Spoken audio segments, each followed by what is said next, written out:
Coming up next on MASL Primetime, two league heavyweights squared off south of the border as San Diego and Monterrey went toe-to-toe. Rochester was looking for its first win of the season and provided one of the goals of the year. Utica got pushed to the limit by St. Louis, and Harrisburg Heat goalie William Bonahene joins us via Skype to talk about his team's incredible resurgence this season. Get your dancing shoes on. MASL Primetime is coming up next.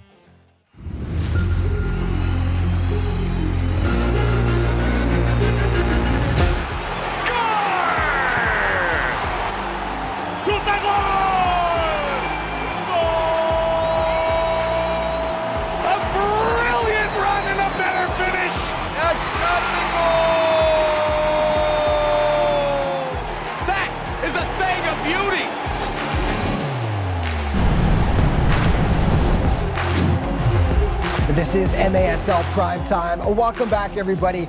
I'm Alex Bastiavansky. You know, it's now been just over 9 months, but if you mention last season's Western Conference Final to San Diego Sockers fans, it's still a pretty tender subject. After putting together a nearly flawless regular season record of 23 wins against just a single loss, the Sockers faced Monterrey for the right to advance to the Ron Newman Cup Final, but the Flash happily dashed the hopes and dreams of Sockers fans by upsetting them on the road in San Diego. Now, they had to wait 9 long months, but finally, the blue and gold had their first shot at revenge last Monday as the two squads squared off south of the border. Highlights in this segment are brought to you by Miter Soccer. Miter is the official soccer ball of the MASL. It's safe to say this was the most highly anticipated game of the season so far. Arena Monterrey was jammed, 6,000 on hand to take it all in.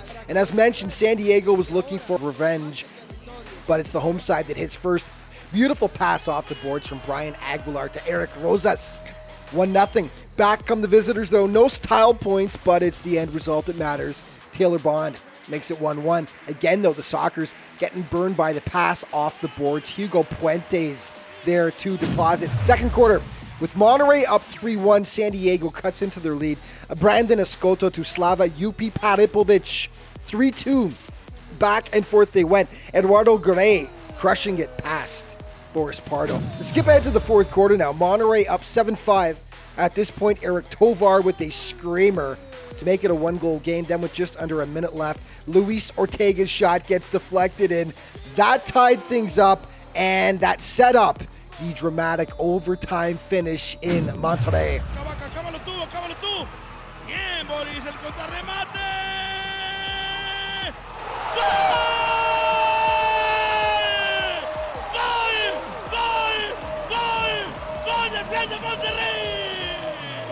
Eduardo Garay playing the hero for Monterrey.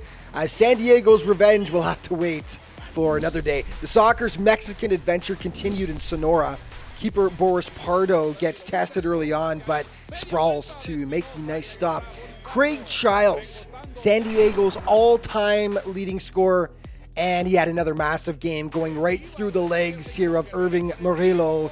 Childs just clinical on those free kicks. 1-0. 2 minutes later, it's Luis Ortega smashing it past Alejandro Gallardo.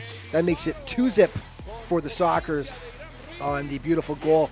The Solas cut that lead in half, though. Gustavo Rosales to Eric Flores for the finish, and he climbs the glass. Pretty pumped up, as was Mr. Sun himself at the end of the quarter. Second quarter, trailing 3-2. Gustavo Rosales going short side on Pardo, and he does a little glass climbing himself. And then it's Jesus Avendano with one of the goals of the week. Scintillating strike. Pardo just can't catch up to it. To Sonora, its first lead, up 4-3. Second half, San Diego would equalize. First, it's Childs on the doorstep, and then with the score 5-5, Eduardo Velez with pretty much the same play right on the goal line.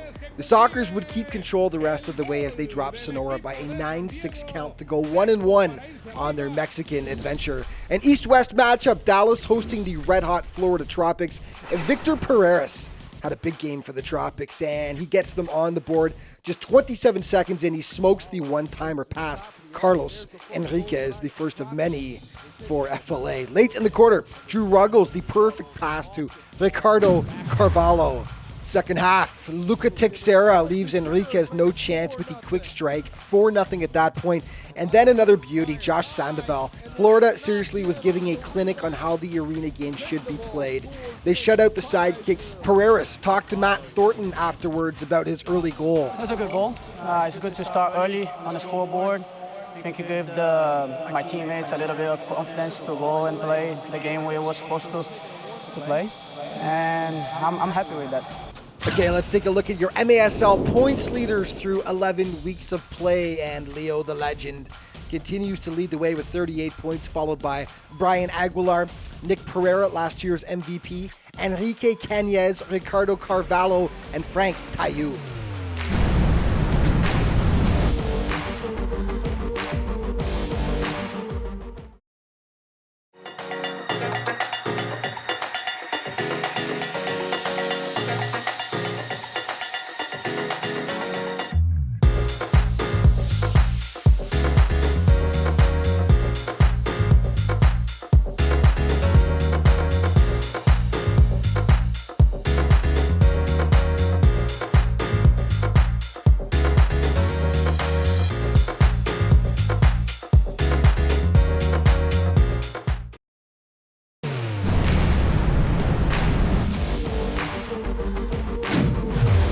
And welcome back to MASL Primetime. The Harrisburg Heat have been one of the most improved teams in the league this season. After finishing with a sub-500 record last year, Harrisburg had shot out to an 8-4 record through 10 weeks of play, but not everybody was completely sold quite yet on their resurgence. 6 of their 8 victories, after all, had come against the winless Rochester Lancers, while Harrisburg had a chance to shut their detractors up once and for all last weekend if they could take down a strong Tacoma squad that was brimming with confidence, coming off a win against the previously unbeaten Monterey Flash. Tacoma entered the game on a high, but boy, they dug themselves a deep hole in this one. First minute of play, Patrick Thompson gets his head on it to make it 1-0 for the Heat. 5 minutes later, Tavoy Morgan, with one of the primetime plays of the week, no doubt about it, spins off his man, dances past Danny Waltman, killer moves. With the score 2-1, Ty Hall gets chopped down inside the box. Dom Francis will take the penalty, and the Huddersfield Hammer doesn't miss those. Top shelf to make it 3-1. Patrick Thompson played like a man possessed against Tacoma. 3 goals on the day, this being the second as he manages to poke it past Waltman. 4-1 for the Heat. Now, I mentioned Tacoma dug itself a hole. Well, they were down 6-1 when Douglas Lima cuts it to 6-2. And then Nick Pereira gets going, which is always bad news for the opposition. 6-3. Harrisburg was up 7-5 in the second half when Alex Morgan jumps all over the miscue here and pulls the Stars to within a single goal. But every time they got close, Harrisburg would push them away. Ty Hall, the header on the doorstep, to pad their lead a bit more. Late in the fourth now, final minute, Tacoma down by 2 with the 6th man out on the floor. Pereira makes it a 1-goal game, but that's as close as they would get. Harrisburg wins a wild one. Pereira talked afterwards about how he liked how his team fought back, but ultimately it was just a bridge too far on this day. And the second we started to decide to match the energy they were putting out, I think the tide changed. Unfortunately for us, it took us too long and it's too big of a hole. And having said that, we ended up only losing by 1, but being down 6-1 is not acceptable. Okay, Ontario hosting the Sonora Soles. Enrique Cañez, just 5 points right now off the MASL scoring lead, and he continued his dominant ways in this contest. 4 of 5 in. Enrique, sweet moves. He makes it 1-0 for the Soles. Second quarter, Justin Stinson, some fancy footwork of his own as he blows it past Alejandro Gallardo to make it 1-1. Soon after, though, Sonora had the Fury scrambling, and then finally Christian Espinoza pumps it into the back of the cage. 2-1 Soles. And then Manuel Aragon plays the bank shot off the boards across the line. Second half, down by a goal at this point, Frank Taillou. Just makes it look so easy. Doesn't even break a sweat. That ties it at 3. This went to a shootout with the score 1-1. Efrain Martinez gives Sonora a second tally, and then Gallardo comes up with the massive stop on Frank the Legend. And the next Sonora player missed, but so did Justin Stinson to finish it off. So the Solas win the game 4-3. Afterwards, Fury coach Jimmy Nordberg gave Sonora full props for the win. Yeah, listen, I think the guys played very, very well tonight. I think we got to finish our chances.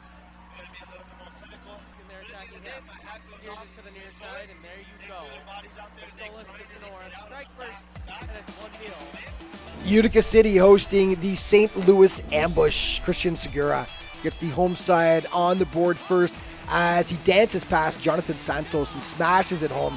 1-0 UCFC, and they would make it 2. Nate Bordeaux controls and crushes the Blues up 2-0. St. Louis, though, does get one back. JT Thomas right through that wall. 2-1 after 15 minutes. Second quarter, Juros Momic, right place at the right time, actually puts it in off the ambush defender, and then some kisses for the big crowd after. Nearly 4,000 on hand in Utica. Great crowd. The ambush stuck with them, though. Stefan St. Louis squeezing it past Andrew Coughlin. Just a 1-goal game. Third quarter, Paulo Nascimento so good for the ambush and goal this year, but he would love to have that one back. Ricardo Dieguez punishes the mistake, and that proves to be the game winner, 4-3. The Outlaws hosting Florida and another East-West showdown, 4-42 win. It's Double G. Gordy Gerson tipping it home on the doorstep here, giving the visitors the 1-0 advantage. 10 seconds later, brutal giveaway. Right to Antonio Manfoot, and that's a man's goal. 2-0 FLA. They led 3-0 when Mesquite notched their first. Jorge De Leon. Nice work to get the ball past Hugo Silva, but Florida just too much. Zach Reggett bounces it under the bar to make it 4 goals. Mesquite, to its credit, stays right with the powerful Tropics, but Florida holds on for the 5-3 victory. Okay, let's look at the goalies now and take a look at the goals against leaders in the MASL. Hugo Silva leading the way, followed by Andrew Coughlin, Rafa Diaz, William Venzela, William Banahany, and Boris Pardo.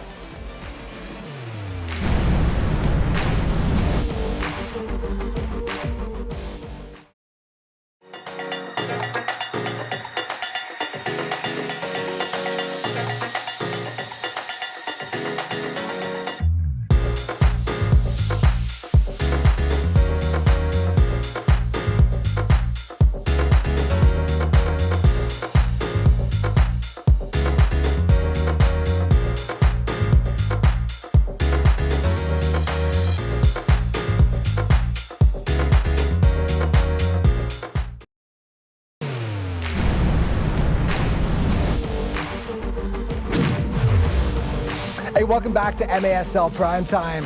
One of the most improved teams in the league this year has been the Harrisburg Heat, no doubt about it. They're coming off a huge win last weekend. And here to talk more about the season so far is Harrisburg goalkeeper William Banahany. William, welcome to the show, my friend. Hey, thank you for having me, Alex. Let's talk about your big road trip. You just got back from that West Coast swing and big win over Tacoma on Friday, 11-10 victory for the Heat. And I guess we could say definitely one of the crazier games you've been involved with this year.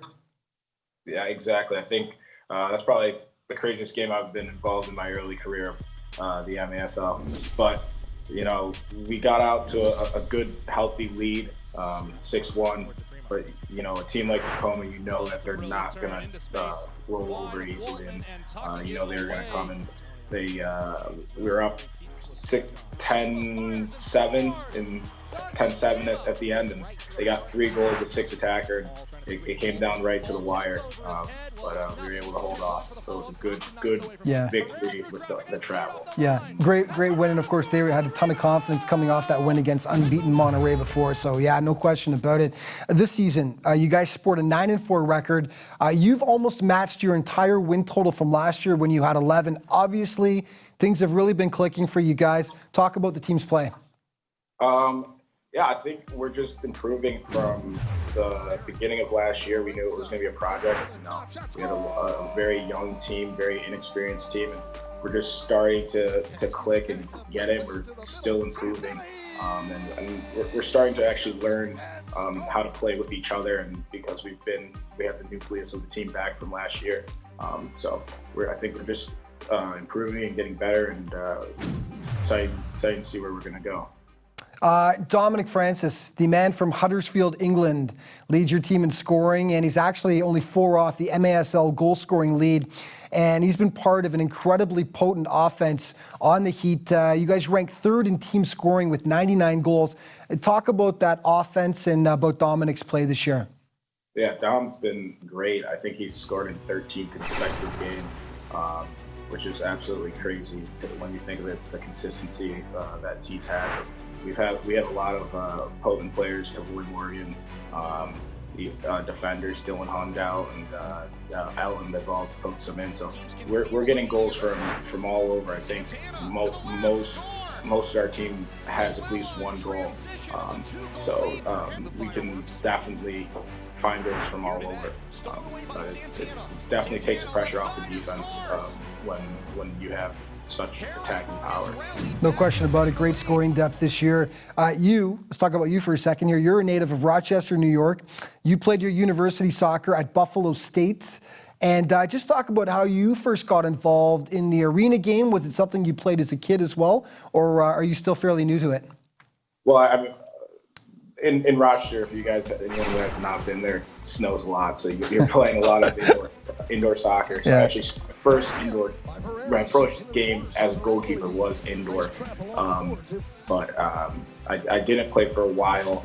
I was kind of done going in the professional route, but a mutual friend of Don Francis reached out to me. Don reached out to him, and I came up to preseason, and the rest was history. But I love the game. It's an exciting game. If you are a fan of fast-paced soccer, outdoor soccer, a little too slow, it's definitely that little flick that makes it. And of course, in the 11v11 game, you can go long stretches where the goalie doesn't even touch the ball, of course, and that is not the case in arena soccer. You see tons of action. Let's talk about it. You talked about scoring depth and getting goals from everyone, and that includes you, sir. As 3 weeks ago against Sonora, you sealed the win for your team by scoring in the dying seconds of the game. And I watched your interview afterwards. I loved it. You were pretty pumped up, and you said you couldn't remember the last time you'd scored. Just take us through what happened. Yeah, no, to add on that, I played lacrosse growing up. I didn't score much either. So even getting a goal, it was nice, a nice feeling. But it was, we had that timeout right before that happened when they were bringing the 6-packer on, and I asked Coach if I get the ball, do I go for it? And a couple of times last year I went for it and I completely missed. So I was kind of hesitant of doing it. So I get the ball in my hands and out in my ear, just like, throw the ball, throw it. So I was like, oh, well, here goes nothing. And I just threw it, took a good bounce, and it just went in. And then after that, I don't really remember, just people jumping on me, and it was an awesome feeling. But it was something that I'll never forget. Yeah. MASL moments. They mobbed you like you just won the Ron Newman Cup. It was great to see. You were the man of the hour. The fans are going crazy. I love it. Listen, man, you guys you're having a great season so far. It is so good to see how well you're doing. And boy, it's made things so interesting at the top of the East. It's going to be a real dogfight this year. Thanks so much for taking the time today, and we'll chat with you later on. Good luck. All right, more MASL Primetime coming up in just a moment.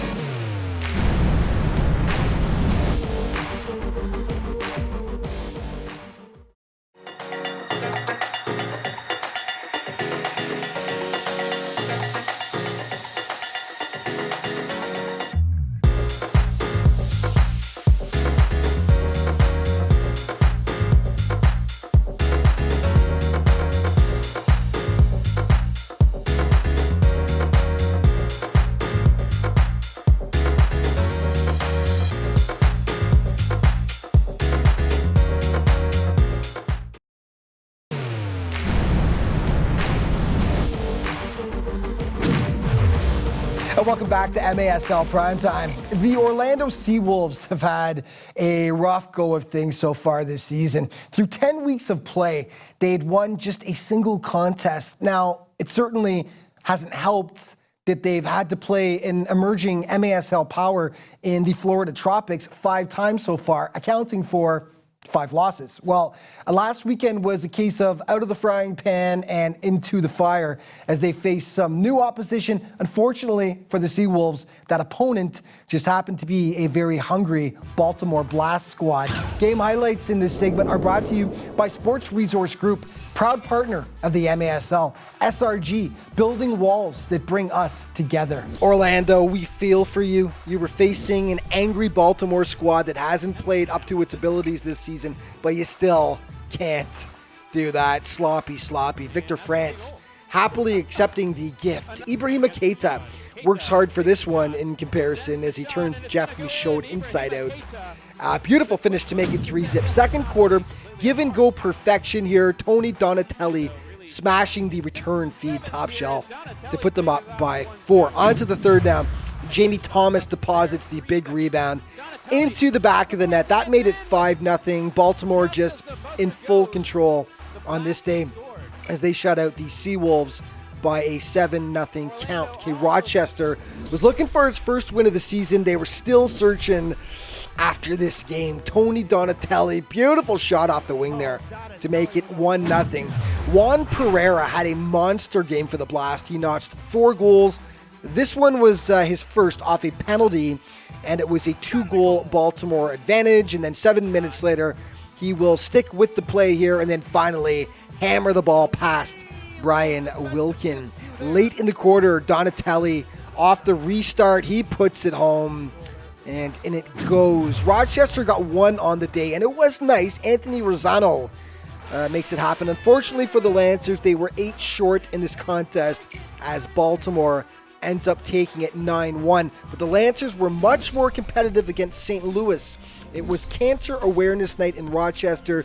The team wearing pink shirts to raise money. Nearly 4,000 on hand. Great crowd, Rochester. The ambush draw first blood, though. Mike Scharf makes it 1-0 St. Louis. And then Otemio Souza smashes it past the keeper to put them up by 2. Then one of the goals of the year. Check this out.